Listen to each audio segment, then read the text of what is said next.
All right, welcome everyone. We're Semblance of Sanity. I'm Caleb. I'm Jacob. And we're here for Demon Slayer, Season 1, Episode 4. He has sliced the boulder. He has, and leveled up in multiple levels of power and sexiness. Yes, Tanjiro indeed. with that. The luscious rugged, hair. long hair now. Yes. Yes, and thank you, Sabuto and Makomo, for being these mysterious kind of mentors, side guides. trainers of sorts, just to bump in there and give him some meaningful exposition and encouragement. Yes. But why?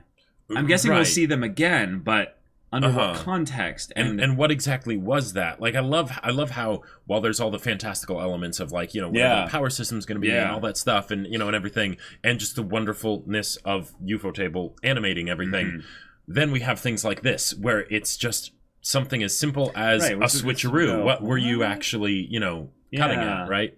Yeah, exactly. I thought that was just really cool. Yeah. So, y'all, episode 4. Without further ado, let's get into it. Alright everyone, now be sure to go check out the reaction portion of the video in the description below, and then come back here for the discussion.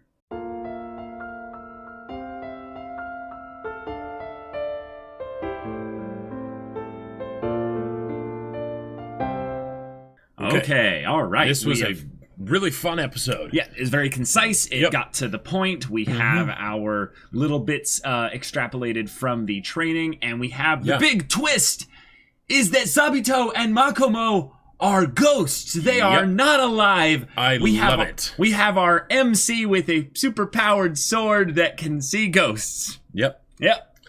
Well, but it's not just that he can see ghosts. Yes. Because the thing is that it's not, these ghosts are special. These ghosts are special. There's a personal connection to their trainer, mentor, so they chose to probably let him see them. And that they have, and it's probably due to their own powers or whatever, that they were able to actually stay as ghosts anyways. Maybe? Because otherwise he would have probably seen the ghosts of, like, his dead family and things like that, right? Okay, well, yeah. I think it's more of a thing of where that because they, you know, they are specifically, like, wanting to make sure that the training, like, because I'm sure that ghosts probably wander or what have you, or do some, because it's 47 years ago is when they died.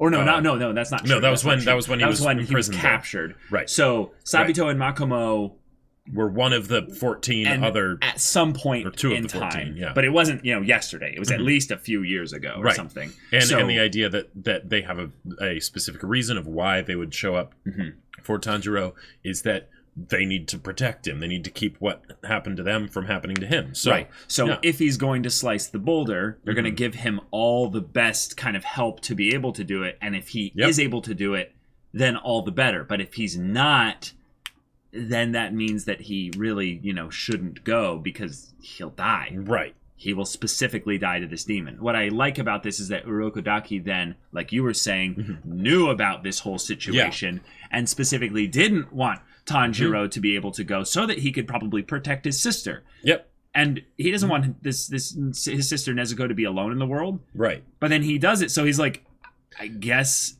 you might have a chance. So go for this. You know what's really cool? Yeah. Is that he said, I'll protect your sister.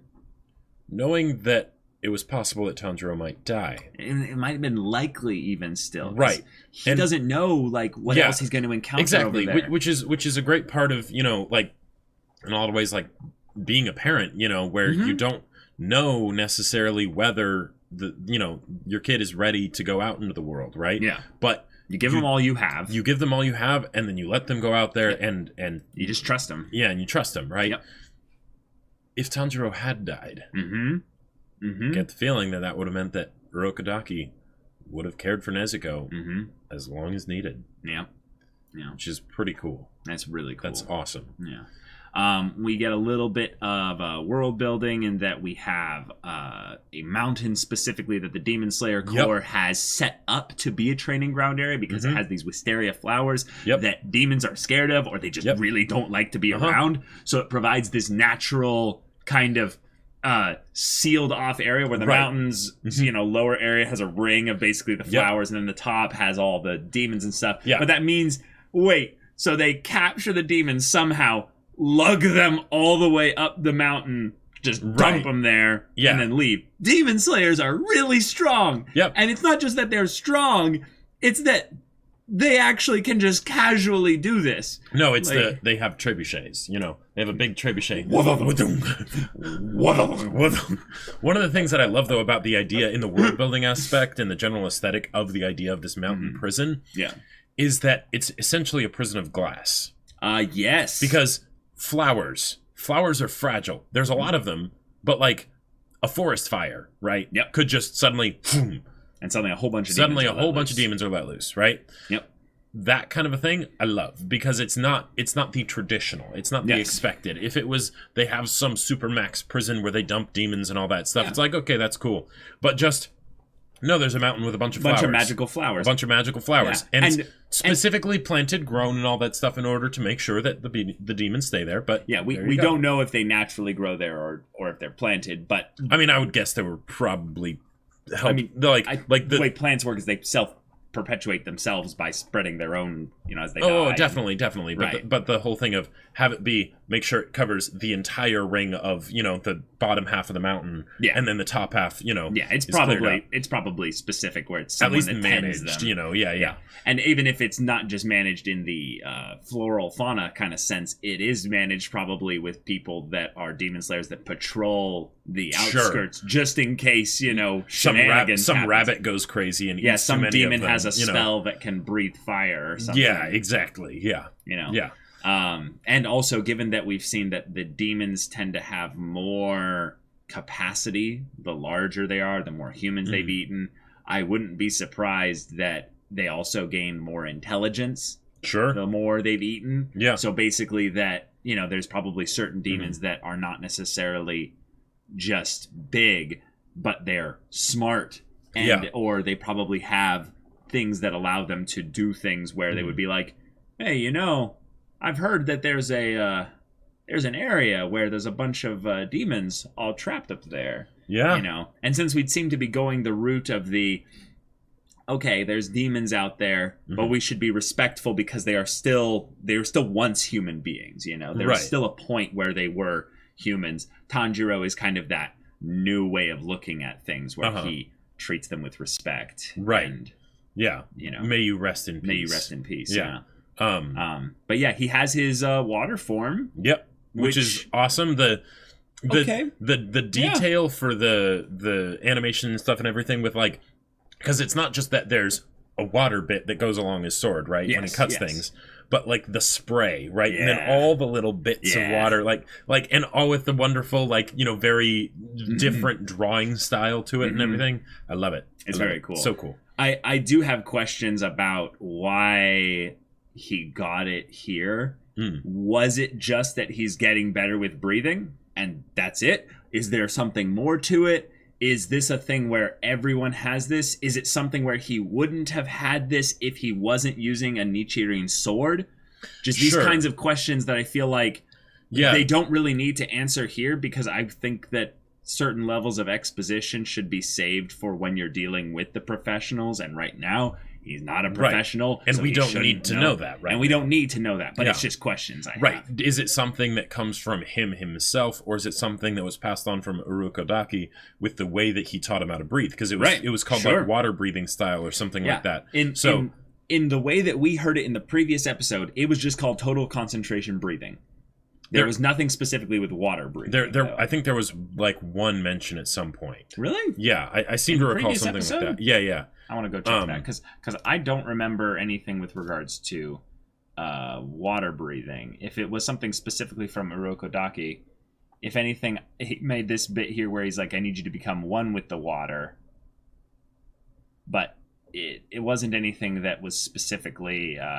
it was just called total concentration breathing. Right. Oh, wait. I'm going to teach you all 10 of the water breathing forms. Yeah. Oh. Yeah. So. So maybe this is the thing. Urokodaki is a water breathing form master. Sure. And hence, the only forms he was going to teach him are those forms. Yeah. Which then tells you something about the potential power system, in that anyone theoretically, assuming they have all the strength and fortitude and whatnot to be able to go through the training, theoretically, anyone could be taught any of the forms. right? But then, because it's something that takes a long period of time, right? Like there were big time skips that were happening in the previous episode. Yeah. It makes sense then why not everyone would have all of the forms, right? And also they drew the connection with the demon, talking about Sabito and Mokumo, saying that Sabito had a lot of power and it was noticeably more than Makomo, but she had natural agility that that Sabito didn't have. So there is some aspect of skill and mastery and or just aptitude that is going to be in play. Right, that's a factor with like how quickly they can progress in certain areas or whatever, probably.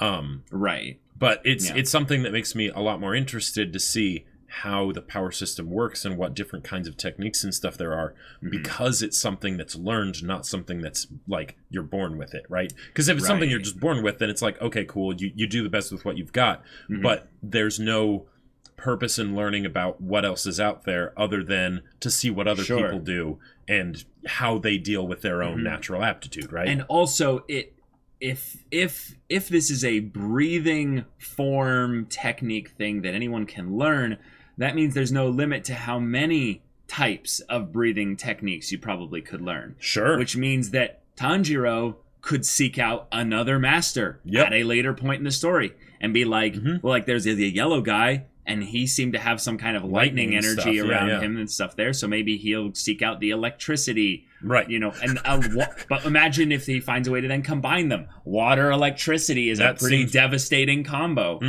Yep. Like, that's some just automatic stun damage. We played Divinity Original Sin, so we know what happens when you combine water and electricity. Yep. Yeah, don't go swimming in a thunderstorm, okay? Exactly. You know, PSA, kids. Now, next thing.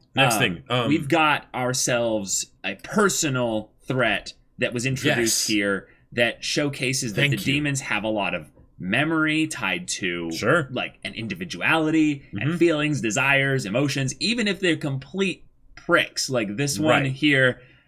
Yeah, he's been captured here and, you know, forced to fight in a battle killing death and eating royale children for and 47 years. But yeah, he retained those memories and made things personal with Urukodaki's kids. But I gotta say, this is such a big deal. This is such a big deal. I'm going to reference Bleach for the purposes of comparison of parallels and comparisons because there were, like, in the case of when you have monsters, right? Monsters, and you have someone fighting the monsters, right? I know what hollow you're going to bring up. Right. Well, not yet. Well, because there were a couple. But the thing is that the big problem in Bleach, in my mind, was that the fights were almost never personal. Never. Yeah.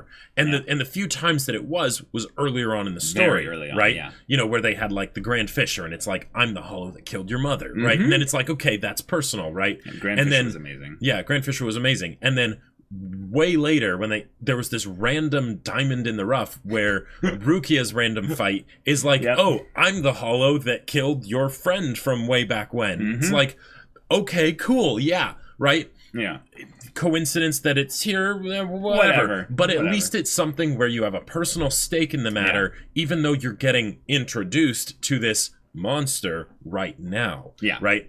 Yeah. Like it's and even though it might be dead already in the same episode, it means that in the future, when they do fights, they will probably take this level of care. Exactly. Not necessarily for every fight, for at least some of the fights. Right. And because not all of them can really be personal. Exactly. Like one of the ones the way they'll do it. Right. Exactly. Personal. And this sets a very good tone because last comparison I'll make is that in something like, say, Berserk, while the demons weren't necessarily personal themselves, sometimes they were. Right. A lot of times they were.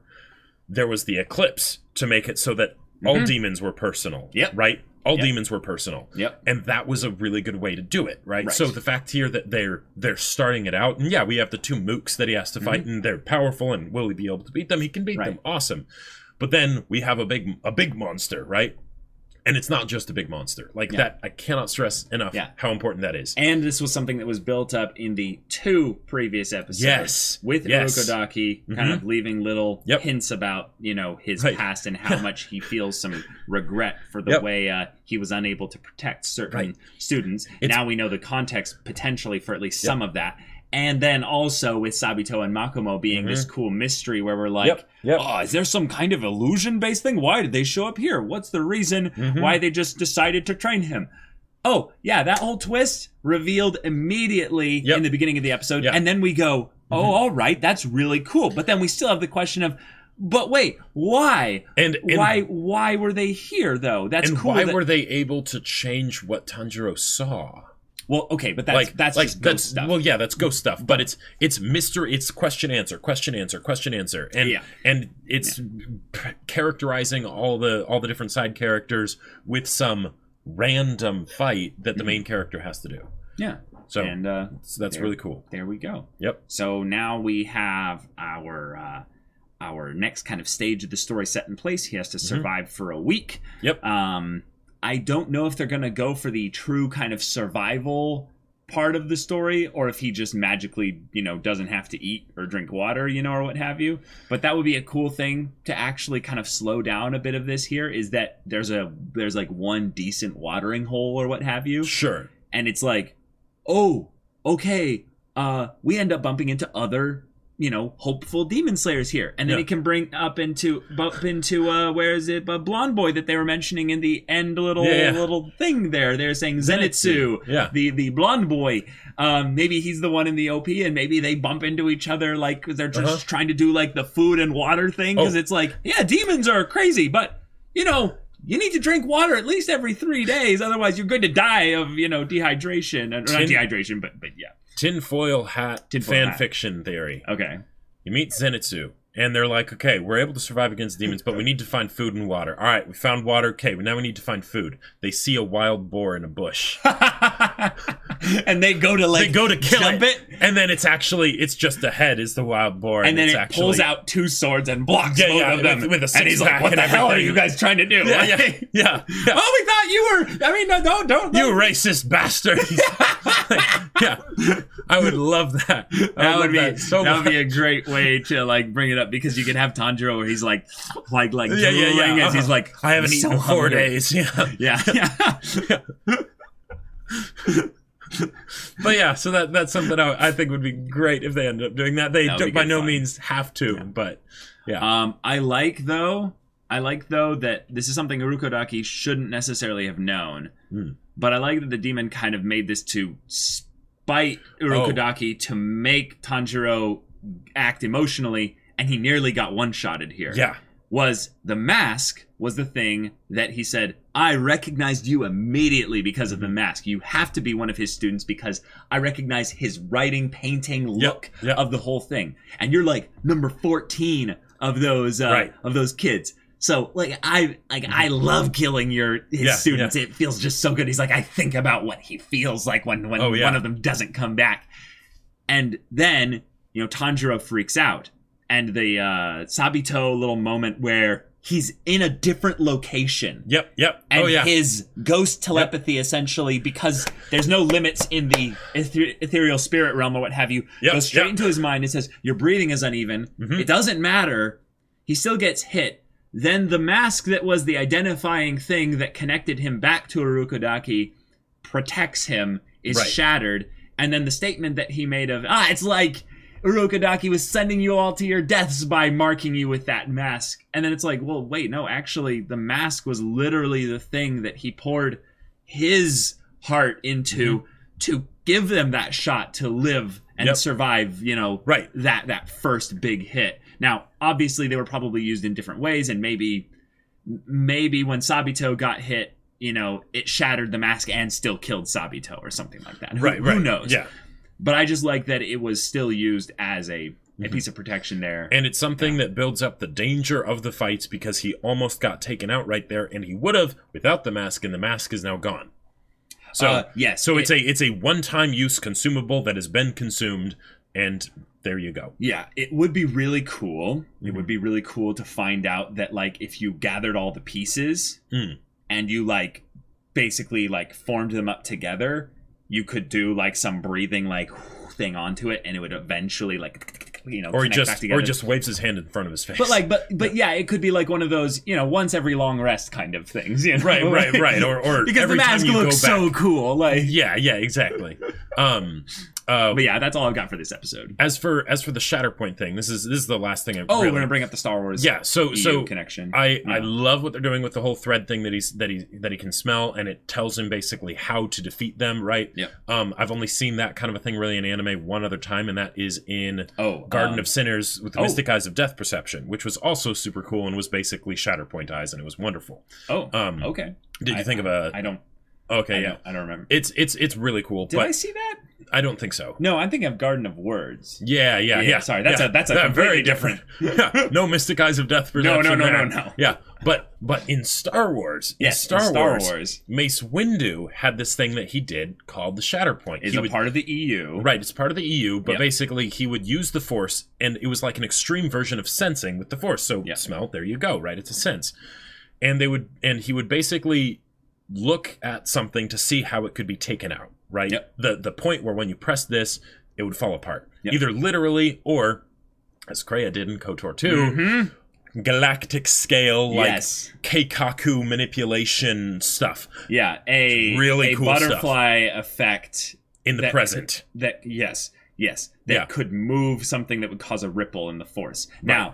Now, Mace Windu generally never brought it out to that scale because he was never in the EU that strong in the Force. Right. He was always exceptionally good in lightsaber combat. And he would use it against his opponents to take them down. And it was one of the EU explanations as to why he did actually beat Sidious. Right. In the Revenge of the Sith. Now, there's so many ways you can interpret the Revenge of the Sith Sidious scene where Sidious did he intentionally let himself fall at that specific time. Right. Or did he know, okay, Mace Windu is going to be able to get me, so I'm not going to really engage him until this point, and then Mace Windu is able to beat him there. I like the thing where it's both theories are correct. Right. And that Mace Windu did use Shatterpoint. Right. Sidious did predict the time in his mind because he's got that future sense. He knew that he was maybe going to lose, but he controlled the outcome of when he lost so that it wouldn't matter. Right. Yeah. And in Star Wars, that whole idea of sensing something beyond the immediate presence of within an object is becoming more and more of a thing in the canon. Yes. They're doing it in some clever alternate ways.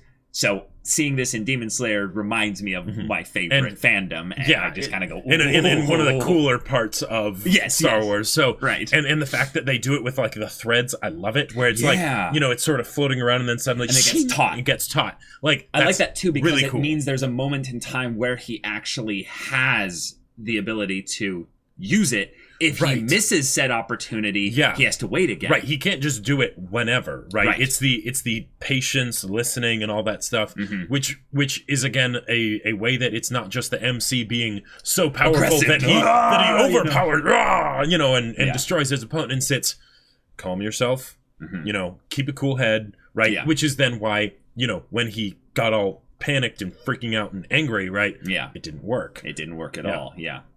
All right, so that's Demon Slayer episode 4. Thank you so much for watching this episode's reaction discussion. If you want to see the next episode's reaction discussion right now, though, go check out the link in the description below for our Patreon. You can get on early access there. You can watch full-length timer reactions there. And all this comes with Discord access, so you can chat with us in the community there about the show in anime-only format with manga people in there. You can chat with us about other anime and stories like that, like Jacob's book that he wrote. That's right. I wrote a sci-fi novel. It's called Battle Lines, and it may just have a part where a person is up against impossible odds and then a ghost sort of maybe comes to help them. I don't know what point is or whatever that means exactly, but it's available on it. Exactly, but it's available on Amazon. The link is in the description below. It's in both hardback and ebook, whichever works best for you. Go check it out. That was actually one of my favorite parts in the book. One of mine too. Like my one of mine third favorite part in the book. Yeah, for sure. It's cool. So if any of that interests you, we'll see you there. But until then, we're Semblance of Sanity. I'm Caleb. I'm Jacob. And we'll see you all next time.